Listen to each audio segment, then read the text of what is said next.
I don't know how much of this I'm allowed to share, but I guess there's only one way to find out. My dog's chewing on the bone if you're wondering what the noise is. But basically, I work in the federal government in a office that I'm trying to not give too much away, that like is handling a lot of the executive orders. And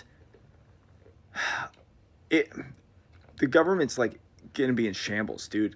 This is the executive orders are and the return to office. This is all stuff they don't have a plan for.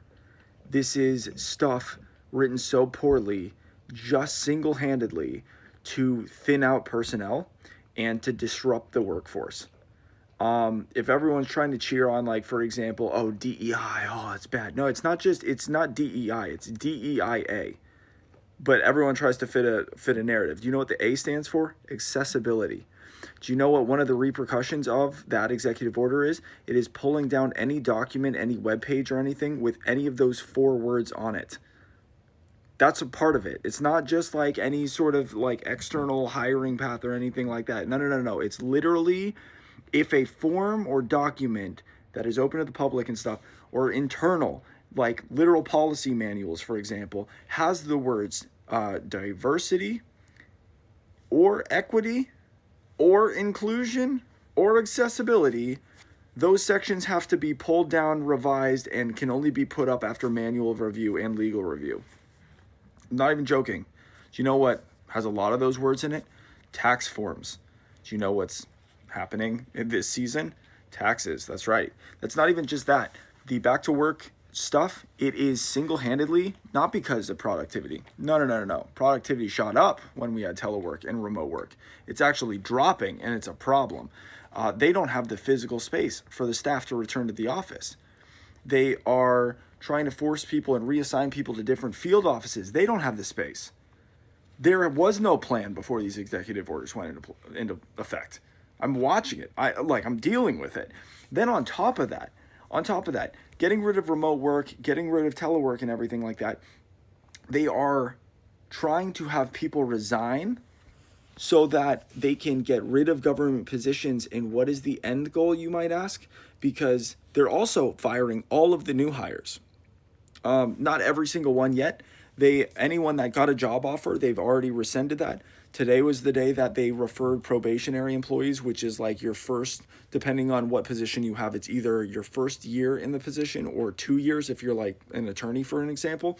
They just referred all of those positions of new hires to their lead agency, which is then going to give that data to the OPM, Office of Personnel Management. And they are basically going to decide who is going to get clipped, maybe nobody, but probably more people, including possibly myself. And what is all this for, you might ask? What is saving all this money for? You want to know what it's for? You want to know what shredding the government is for?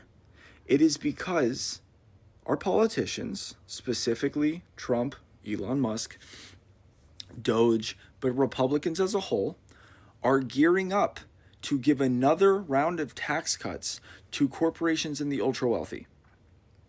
And they can't do it on the current proposal because we are now at a point where corporations and the ultra wealthy are paying so little in taxes, and a good portion of them are already paying absolutely nothing in taxes and are instead getting refunds literally out of our pockets. We might as well just say, Amazon, I gotta pay Amazon $1,000 for nothing in return. Literally, that is what's happening right now. It is so egregious that they are trying to not cut the Pentagon, not cut defense spending. They are cutting the literal fabric of our government and social services. Medicaid is on the block.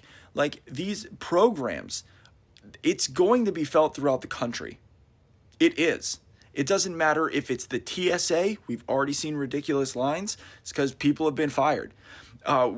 Parks, like literally the amount of government, it could be sanitary, like as in like trash collection and stuff. It can be as much as, the DMV, passports, USPS, USPS. And like all of these government things that you don't realize on the day-to-day, our government organizations, they are all going to be affected. This is going to not only directly impact people that work in the federal government, but everybody in the country. You think voting was bad before. Oh my God, dude. And I get mad because, like, this is the flexing of executive power, and yet the last administration, it's frustrating to watch people not do anything when they're in positions of power. And this is a perfect example of what it looks like to flex that power, but for all the wrong reasons and in all the most horrific ways. And that sucks. I hope you enjoyed watching my face change different colors from the TV.